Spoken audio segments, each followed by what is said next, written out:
Amin, amin. Bagaimana pandangan Ustadz mengenai vasektomi yang saat ini banyak dilakukan, bahkan diinisiasi oleh BKKBN? Apakah kondisi suami yang sudah berusia 45 tahun boleh melakukannya dengan alasan ingin fokus mendidik anak yang sudah ada? Terima kasih Ustadz. Ya, jadi ada satu cara untuk membatasi punya anak, ya. Ada yang istri disteril, dibersihkan. Maksud disteril itu maksudnya dia nggak akan punya anak lagi. Ada juga yang suami.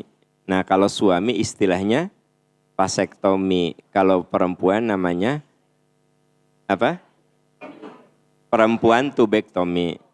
Laki-laki vasektomi. Nah persoalannya tubektomi dan vasektomi yang menjadi diskusi karena bersifat permanennya. Sebenarnya mengatur kelahiran itu boleh. Karena ada ayat yang mengatakan walyakhshalladzina law taroku min khalfihim dzurriyyatan dhi'afa. Hendaklah kamu khawatir kalau kamu meninggalkan generasi lemah. Karena walau bagaimanapun kelahiran terlalu dekat itu membuat kualitas anak kurang bagus. Ibu, kalau jarak dari anak pertama ke kedua teh 1,5 tahun, nu hiji gugulantungan, nu hiji dihuapan, nu hiji digendong, ya. Apa yang itu? Nu hiji ngagulantung, nu hiji dihuapan, nu hiji disusuan sok. Maka kita perlu melakukan yang namanya pengaturan, misalnya per 5 tahun. Jadi yang paling penting itu Anda bukan menolak keturunan, tapi mengatur kelahiran itu boleh. Karena ada ayat hendaklah kamu khawatir meninggalkan generasi lemah. Makanya tanya dokter, jarak yang ideal untuk kelahiran itu berapa tahun? Kalau ibu tipe nu banyak penyakit, bahkan dokter mengatakan, Bu, tos we hiji, satu saja ibu ek maut. Ya kan, ayah kan, satu saja, bed rest kan gitu, resiko tinggi kan gitu. Nah jadi sebenarnya yang menentukan itu bukan awam. Jangan nanya ke saya, Pak Am, saya putra harus berapa? Ya nggak tahu atuh. Wong aku bukan suamimu, naon jeung nanya ke saya, Pak Am saya bagusnya punya anak berapa? Teuing atuh Bu. Ya. 1, saya bukan suaminya, 2, saya juga tidak membuat dia hamil kan gitu. Jadi gimana? Datang ke dokter. Dokter akan melihat, menganalisa, kata dokter teh, Ibu bagusnya ibu jaraknya 4 tahun atau 5 tahun. Nah kalau sifatnya pengaturan kelahiran itu nggak masalah. Tapi secara permanen menolak punya anak itu yang nggak boleh. Paham maksud saya? Nah jadi sekarang ini kan teknologinya tinggi. Katanya yang namanya vasektomi pun sekarang sebenarnya bisa dilepas lagi, bisa punya anak lagi. Dengan teknologi sekarang. Kalau zaman dulu mah kalau udah vasektomi sudah permanen. Nah karena ada beberapa kasus bisa dilepas lagi, kan dijepit dilepas lagi sekarang mah. Dulu mah dipotong, sekarang mah katanya iya mah cek dokternya. Awas jangan bilang dokter Aam. Nah, kan gitu. Saya ngobrol dengan dokter, cerita beliau, Pak Am kalau dulu mah dipotong. Sehingga disambungnya teh sebut sajalah ada keberhasilan tapi kecil. Sekarang ini modelnya enggak cenah kan. Nah, jadi dengan demikian Bapak udah vasektomi kemudian Bapak ingin punya anak lagi, sebenarnya secara teknologi kedokteran sekarang tuh bisa. Tapi nawaitunya bukan menolak anak, tetapi lebih ke mengatur. Atau boleh menolak anak kalau ternyata secara medis memang sudah bukan waktunya gendong bayi. Ya. 48 tahun hamil ya ngagegendong bayi.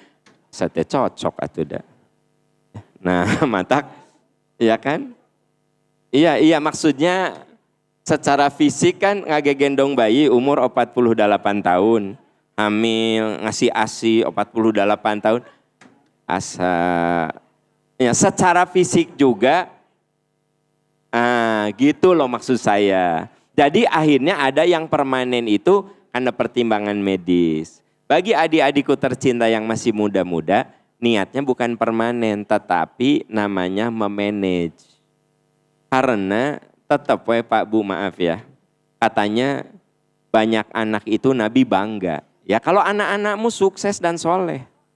Nah kalau bermasalah semua boro-boro Nabi, orang gegeleh, bener tuh. Kan gini, suka gini, katanya saya mah anak banyak karena Nabi bangga. Ya Nabi bangga itu kayak apa? Nih saya pernah punya pengalaman naik pesawat Bu. Nah ini baru boro-boro Nabi, saya ge bangga. Itu di pesawat bisnis. Anak nanti genep. Tapi di kelas bisnis semua duduknya. 4 tahun, genep tahun, 8 tahun. Di bisnis semua. 6 orang. Ibu bapaknya 2, seberapa? 8. Asisten rumah tangannya 2, seberapa? Semua di kelas bisnis. Nah si kelas bisnis teh pesawatnya itu 60 juta. Berarti 10 orang berapa? 600 juta. Tah saya mah lihat nu banyak anak tapi secara finansial kuat, resep. Budakna teh katingali kan, kaurus kan gitu. Kaurus si babysitter nawae 2, ya. Terus apa? Kelihatan lah kulit budak anu kaurusnya bergizi. Da atuh da naik pesawat ge bisnis.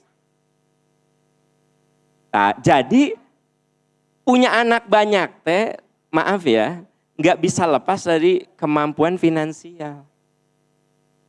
Sekarang kata Nabi, kalau kamu punya anak, pisahkan dari tempat tidurmu. Jadi kalau saya punya 3 anak, saya kudu minimal 4 kamar. 1 untuk ibu bapaknya dan masing-masing anak tuh punya kamar. Kalau kita tidak punya kamar per anak, minimal punya tempat tidur per anak. Kebayang gak sama Anda? Jadi kalau melihat hadis begini, Nabi itu bangga dengan orang yang anaknya banyak. Jangan anaknya banyak semata, anak yang berkualitas. Saya punya 3 anak, saya punya 3 kamar anak. 1 kamar orang tua, 1 kamar tamu, meureun mun aya mertua datang temannya ngahiji jeung urang. Bener tuh? Bener gak sih?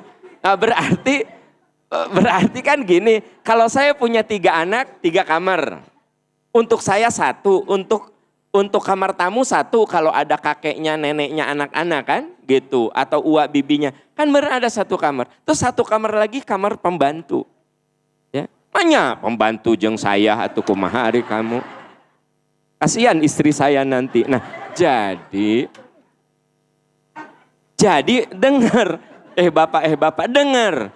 Jadi yang dimaksud dengan banyak anak itu Nabi bangga, itu bukan sepotong gitu. Bila anak-anakmu itu soleh, membanggakan, punya anak 8 anak soleh, pala linter, ya well educated, semuanya berpendidikan. Atuh boro-boro Nabi kita juga lihatnya meni bangga. Ya saya juga di pesawat, ya luar biasa ya. Anaknya 6 di kelas bisnis semua, pembantunya aja disuruh di kelas bisnis kan ngelayani barudak. Nah, ibu bapak anak berarti 10, saya akhirnya jadi ngitung oge. Rada ngitung teh kieu. Saya tahu harga tiket pesawatnya 60 juta. Berarti 1 balik itu dia butuh 600 juta untuk tiket pesawatnya saja. Ya, belum lagi kalau hotelnya. Nggak mungkin hotel sakamar genep, mal mungkin anu gitu ya.